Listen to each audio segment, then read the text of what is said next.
దురంధర్ చిత్రానికి కేంద్రం షాక్ ఇచ్చింది. రణవీర్ సింగ్ దురంధర్ చిత్రంలో కీలక మార్పులు.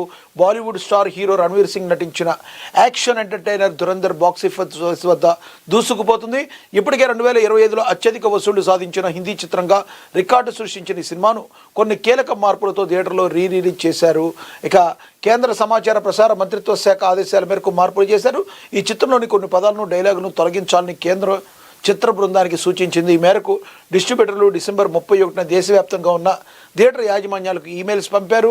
పాత ప్రింట్ స్థానంలో మార్పులు చేసిన కొత్త డిజిటల్ సినిమా ప్యాకేజ్ని డౌన్లోడ్ చేసుకుని జనవరి 1 నుండి ప్రదర్శించాలని కోరారు.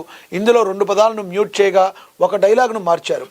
ఉరి ది సర్జికల్ స్ట్రైక్ దర్శకుడు ఆదిత్యధర్ తెరకెక్కించిన ఈ చిత్రం పాకిస్తాన్ సామాజిక ఘర్షణలు, ఉగ్రవాదానికి ప్రభుత్వ యంత్రానికి మధ్య ఉన్న సంబంధాల నేపథ్యంలో సాగుతుంది.